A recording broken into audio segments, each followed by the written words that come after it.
What's up, everybody? It's your boy, Jon Scarlett, and with me, as always, is my co-host, DoBoy. And you are watching another episode of The Cooler. Make sure you listen to our podcast as well on SoundCloud and on iTunes. And today, we have a very special guest in the building, producer and writer for the hit show Empire, Mr. Malcolm Spellman. What's up, brother? Really glad to be here. Oh, man, glad to have you, man. That's glad what's to up. have That's you. what's up. So first off, just tell us a little bit about yourself and, kind of what it's like working on a show like Empire. I've been working as a screenwriter for 14 years, almost 15 years. And the change of walking into the Empire room is really hard to explain to people how dramatic it is. And a room that's a majority black, a majority women, you know what I'm saying? It's just an extreme shift in what you get to do creatively and what inspires you and like what's being kicked around. How important is it for the black community to have a show like Empire that touches on so many issues like race, family, sexuality, mental health? I think it's giant. We talked about it a little bit before the cameras came on, which is this show is going to create a lot of other shows and movies and open a lot of doors. It's selling overseas, so it's shattering myths on black folks' appeal on screen overseas, which means beyond the issues we're dealing with directly, the shit other people want. Can we cuss? Absolutely. Absolutely. You can say what the fuck you want. But what people want to see and other things they want investigated, that shit is in the works now because of the door that got kicked open here. And I think that for us, we are so fucking groomed into absorbing one kind of culture. There's details now that I see that the fans appreciate. That's only going to happen when you have diversity in that room. Yes, absolutely. Yeah, because so many times I think on what we would call a quote-unquote black show, you don't really have a lot of black voices, portraying these characters. And I think that's really refreshing, especially when you see a show like Empire. It's to give people a vibe of how important it is and how even on these white shows they've been fucking up by not having diversity. Right. Yeah. I'm a dude and I'm a straight dude, right? You don't realize what it's like not having no gay friends until you're talking about a story and it's a gay dude sitting in the room like, no, motherfucker, what are you talking about? That's not how blue, we blue, are blue, at blue, all. blue. Yeah. And it's the same with fucking women. That's half the population, you know what I'm saying? So what hasn't been happening on these other shows is happening on a deep way. Again, it ain't just black.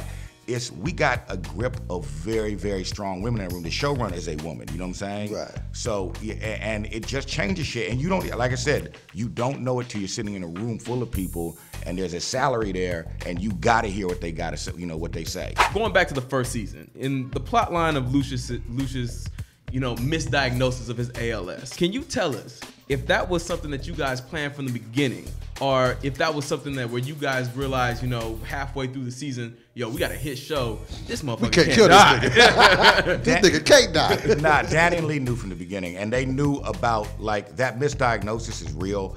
Like they knew all that shit before we even met them. Oh, okay. You know what I'm saying? They knew that disease gets misdiagnosed a lot. So let's get to the recap, you know what I'm saying? So on last night's episode, we got the FBI raiding both Empire and Lion Dynasty in search of any evidence that can connect Lucius to Bunky's murder. We also got Jamal getting the cover of Rolling Stone magazine, and he's being kind of pursued by a very ambitious photographer. And his boo was getting jealous. Yeah. Now we got Lucius continuing to try to pull Hakeem back to Empire, testing his loyalty to Cookie. And we got the FBI also pressing Cookie to turn on Lucius. But she uses it as an opportunity to stop Lucius' deal with Apex. Did not like that. And finally, we have Andre digging up Vernon's body in a last-ditch effort to get back in Lucius's good graces. Now let's start there with Andre. He's crazy. And it's just showing now. It's like mixed with God, and he's praying, and it's like he's a whack job. I just cannot see him making it to the third season. Like I think it definitely feels like his character is having kind of like the biggest spiral. And then him going and digging up the bus, like he's dealing with some shit, and that's you combine ambition with mental illness and or religion. Right. That's a deadly concoction. That's a hell of a cocktail. Yeah, and Trey is of all the. I mean, he's the perfect dude. It just funny how shit works out. Like he knows how to do that shit. That kind of got shown to me yesterday. Like when Lucius showed up when they was digging up the.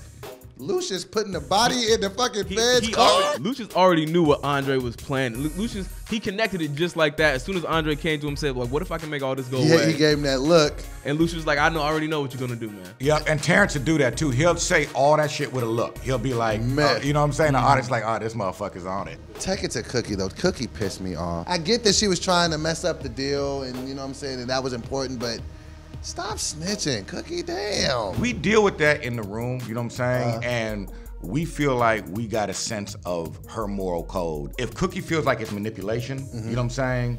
Then in her mind, she ain't snitching. We battle back and forth on like, in Cookie's mind, is it snitching or is it not? And then there is something to be said. She did spend 17 in the feds, and right. Look, She ain't trying to For go the back. motherfucker. Can we really call it snitching? She didn't really give up too much, and really, what she did give up wasn't true. It's manipulation, at least in her mind, Right. One thing I did notice, and I always fumble this character's name, Lucius's ex-chick. Is it Anika? Anika, yeah. I feel like she's gonna try to take both of these motherfuckers out. Like, she's getting pissed because she like, y'all keep playing me. I keep doing stuff for both of y'all, and y'all keep playing me. I think she's a character to watch for sure. You got a good eye, bro. People don't catch it, but like Grace Gay, when you look at her, some of those shots where they just hang on her just for like a little longer, and you see that little thing. Oh yeah, in her like when eye, Cookie, when Cookie hit her, like, don't come back. Could have left it on, just Cookie's walk off, because she gave her a cold bar, like they went back to Anika. She's coming. And y'all showed that like that little twitch in her eye when we're gonna pay that off. That's gonna be good. That's a good story. What's going on with Jamal and Hakeem? Like, he's just pissed off. Hakeem character is gonna emerge a lot this year. Like, he's got a big year. Like, remember how Jamal sort of like his storyline was really coming into himself? That's what's gonna happen with Hakeem this year. Cause this motherfucker was a rapper. Real life. Yeah, in real life, but it's growing pains. You know what I'm saying? Lucius does a great job of playing the two against each other. Oh yeah, absolutely. Because I think he feels that by playing them against each other, he's kind of bringing out the best out of both. Exactly, and you can even tell too, because he be testing them, and he was like, "Mama's boy." He was like, "Call me your mama's boy again." It's a black daddy. Yeah, you know what I'm saying? Like, And then like real quick, just to finally touch on like the big fish. I told Doe this last week. Lucius has been winning beginning of the second season. Right. And I personally feel like the shoe has got to drop. He's too smart. Like, every situation, like even when they crashed his party, he's just looking like, all right. But remember, Walter White was smart as fuck too. It took a while. Right. You know what I'm saying? But any gangster or criminal character that's winning, we all know the feds don't go nowhere, your enemies don't go nowhere, Exactly. and your family definitely don't go nowhere. And the stakes only get risen. But one last thing, I gotta ask, is there really such thing as a corpse finding device? Yes. Him and Lucius are kindred spirits, so there is such thing as a corpse finding device. And the way he was described is he prefers to do shit the ugly way. So that's why Lucius loves me. He's like, if you tell this motherfucker, oh, I can beat you by the book, Thirsty gonna be like, man, let's fuck with it. him. Yeah. Thirsty is with it. I love his fucking character. So before we go, let's wrap it up. What do we got for predictions for the next episode? I feel Andre is going to lose his shit. I have to agree with you on that.